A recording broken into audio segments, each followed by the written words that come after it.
Praise the Lord. God bless you all, brother and sister. मैं सभी भाई बहनों का परमेश्वर की जीवित हजूरी में स्वागत करता हूँ। और आज का दिन जो पवित्र दिन है, संडे का दिन है, जो आज का दिन परमेश्वर को देने का है, हर काम को छोड़ करके, क्योंकि 6 दिन आप अपने ज़रूरतों के अनुसार अपने कामों को करते हैं, मगर 7वां दिन ऐसा है कि उस रोज़ आपको कुछ नहीं करना है, परमेश्वर को ये दिन देना है, ये आपका विश्राम का दिन है। तो चलिए आज का दिन, संडे का दिन, हम लोग देखते हैं कि बपतिस्मा कैसे लेनी चाहिए। तो इसके लिए हम लोग वचन से देखेंगे। वचन से हम लोग मत्ती 3 अध्याय 1 वचन से लेके 12 वचन तक। तो एक बपतिस्मा होता है शारीरिक बपतिस्मा, और दूसरा बपतिस्मा होता है आत्मिक बपतिस्मा। तो शारीरिक बपतिस्मा तो हर कोई लेता है, पर आत्मिक बपतिस्मा नहीं ले पाता। तो ये बड़ी चीज़ है कि हमें आत्मिक बपतिस्मा लेने की ज़रूरत है, क्योंकि मत्ती लिखता है अपने 3 अध्याय 2 वचन में, मन फिराओ क्योंकि स्वर्ग का राज निकट आ गया है।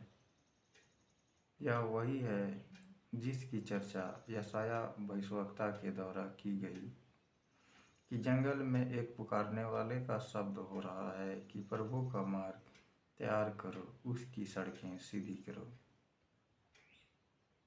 यह यूहन्ना ऊँट के रोम का वस्त्र पहने था और अपनी कमर में चमड़े का पटुका बांधे हुए था, और उसका भोजन टिड्डियाँ और वनमधु थी।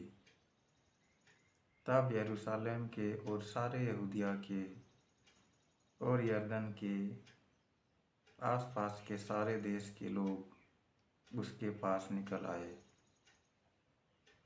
यूहन्ना जो प्रभु यीशु के पहले आए, उसका जन्म भी प्रभु यीशु से पहले हुआ और उसका मृत्यु भी प्रभु यीशु से पहले हुआ। तो उसने शारीरिक बपतिस्मा दी, पानी से बपतिस्मा दिया, मन फिराव का बपतिस्मा दिया, और वो जंगल में ही रहा करते थे, मधु खाया करते थे और चमड़े के वस्त्र पहना करते थे। और यरदन नदी में वे यहूदियों को, अब्राहम के संतानों को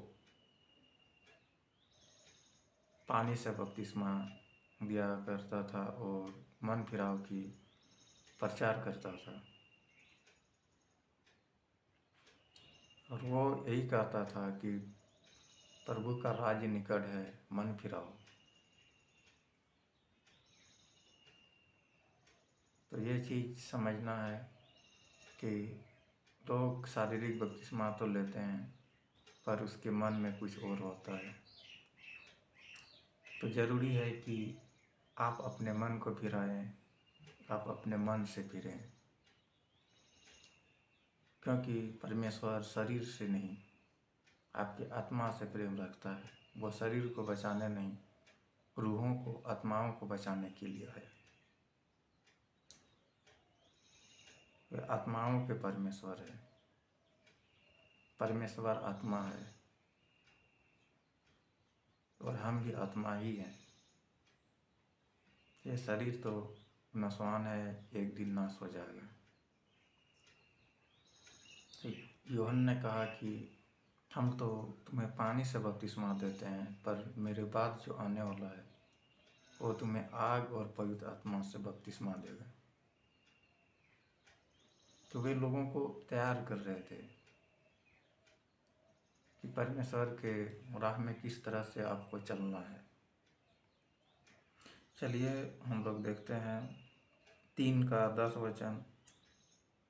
और कुल्हाड़ा पेड़ों की जड़ में रखा हुआ है, इसलिए जो जो पेड़ अच्छा फल नहीं लाता वह काटा और आग में झोंका जाता है। जो जो पेड़ अच्छा फल नहीं लाता है वो क्या होगा, वो काटा जाएगा और आग में झोंका जाएगा। अब पेड़ कौन सा, आम का, अमरूद का, कटहल का? नहीं, पेड़ का मतलब लोग हैं, और फल का मतलब उसके काम है। अच्छे काम का मतलब अच्छा फल, और बुरे काम का मतलब बुरा फल। तो आप अपने लाइफ में, अपने ज़िंदगी में झांक के देखें कि आप अच्छे फल के योग्य कार्य को करते हैं कि बुरे फल के योग्य। क्योंकि अगर बुरे फल के योग्य कार्य कर रहे हैं तो सावधान हो जाएं, सतर्क हो जाएं और मन को फिराएं, परमेश्वर की ओर मुड़े। वो अनंत काल का परमेश्वर है। पश्चाताप करें, वो आपको क्षमा करेंगे और एक नई जिंदगी को देंगे। चलिए एक वचन और देखते हैं, मत्ती 3 का 11। मैं तो पानी से तुम्हें मन फिराव का बपतिस्मा देता हूँ,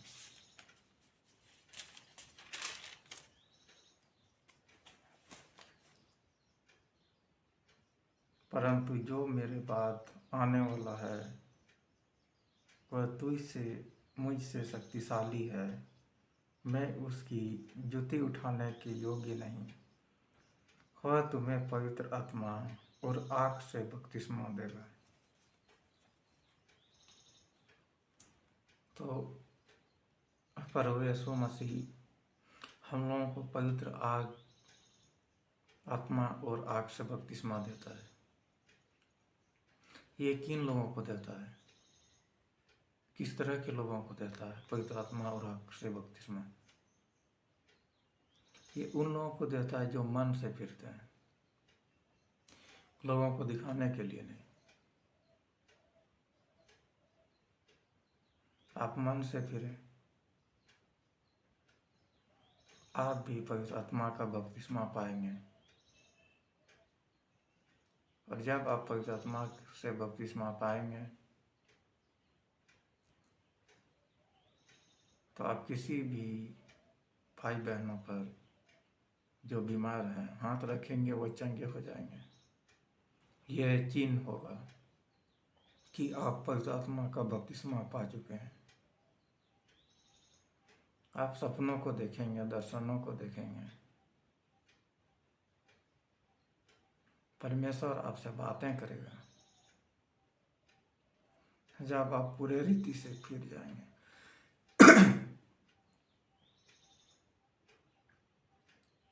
और एक वचन देखते हैं, मत्ती 3 का 12।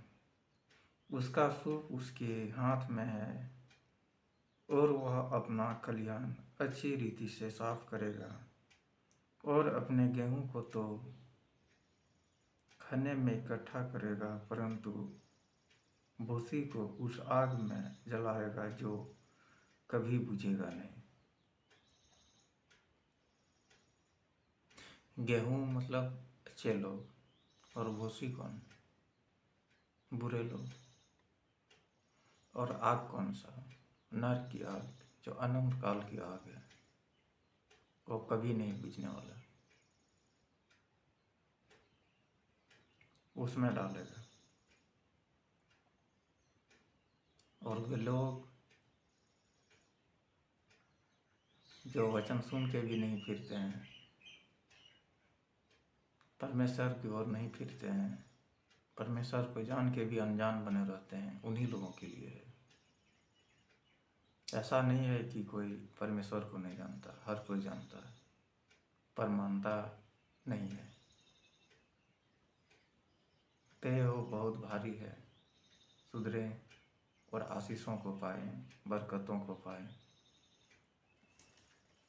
और प्रार्थना में जुड़े रहें, फॉलो कर लें और चैनल को सब्सक्राइब कर लें। आप प्रार्थना रिक्वेस्ट आप कमेंट कर दें कि हम आपके लिए दुआ और प्रार्थना करें। परमेश्वर आपको बड़ी शांति, प्रतिफल और ब्लेसिंग देगा।